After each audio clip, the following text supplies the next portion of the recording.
What is going on, Meisters? It's like doing funny stuff for my family here.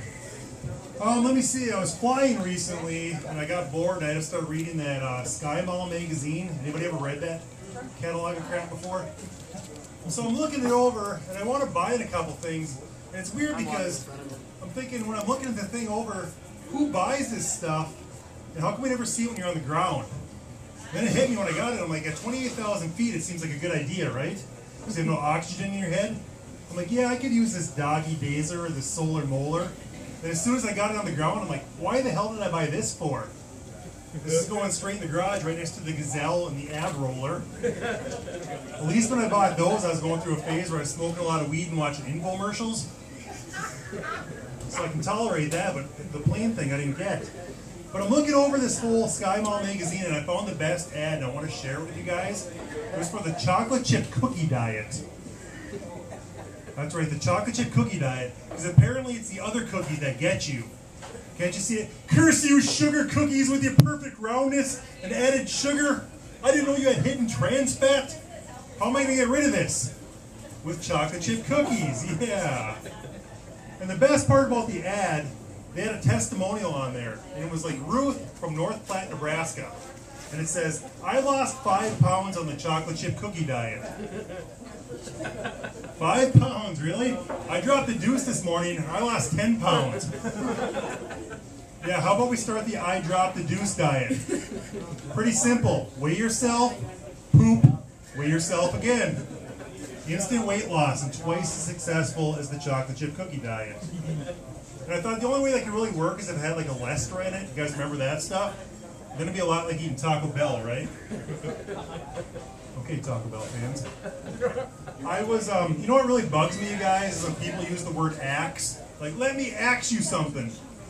I can't stand when people say that. I was at work and I had this guy that's pretty high up the food chain, and he always says that.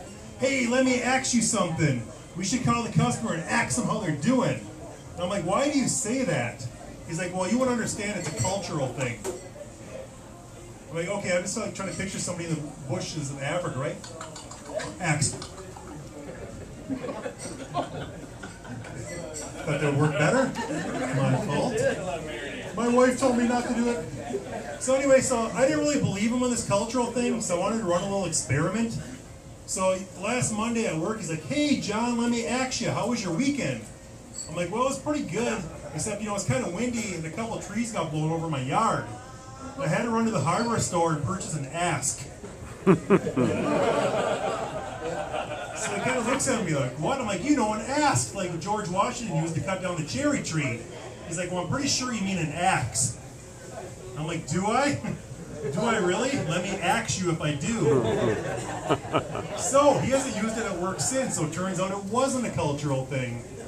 Thank you, science, for helping me through that. Anybody been watching the Olympics here? Yeah. How about that swimming? Michael Phelps finally stepped it up, right? I've been watching a lot of swimming, and it hit me the other day. I was watching, I'm like, why doesn't Mexico have better swimmers? I mean, don't they practice before they try to cross the Rio Grande? I mean, my pool guy, Pablo, he would kick Michael Phelps' ass.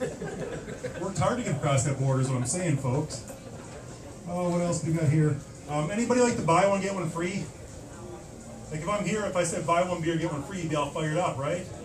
Oh yeah. Recently, when that's not a good thing, I've been going through kind of a drought, so I decided to purchase the services of a woman that could help me with that. Well, it turns out I bought her services, and she threw in crabs for free. I'm like, had I known it was a buy one, get one, I would probably pick anything like besides crabs, which I kind of wish you'd have told me beforehand. I don't know if you guys noticed, but I'm kind of tall. And so people come up all the time, they're like, how tall are you, John? And I'm like, 6'9". So I got a lot of people like, cool. And I got a lot of people like, no, you're not. I'm like, oh, okay, no, sir, dumbass. How tall am I then? Oh, about 6'5". I'm like, okay, that's interesting. You don't know how tall I am, but apparently you know how tall I'm not. Don't get it. I got a lot of other people too, like, really, you're 6'9"? I've got an uncle that's 6'4". I'm like, really? I got an uncle with 3 nuts. You know what these facts mean to us? Not a hell of a lot. And by the way, I got a name for your 6'4" uncle. Oh yeah, what's that? Short. Another thing I get all the time is people like, hey, do you like being that tall? I really don't know what answer they want. So I tell them, no, I hate being this tall. As a matter of fact, I kind of wish I was a 5'2" male. You ever met those guys? They don't have any issues. Do they?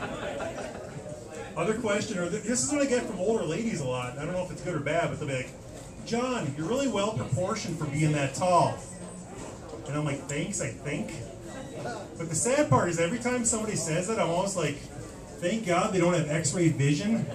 Because if they did, they'd be like, you're really well, oh my God, based on the size of that thing, you should be at least 10 feet tall. That's right, ladies, size 15 feet is what I'm saying. And the final question that I get is like, hey, how tall are your parents? Because apparently this gives some kind of insight to my freakish tallness, right? So I used to tell people, well, my dad is 5'2", and my mom is 7 feet. And they'd be like, people get so confused, like one day this guy literally blew his head. So I came up with a new one, which is my mom is 5'4", and my dad is 5'4", and the crazy part is, they're Korean.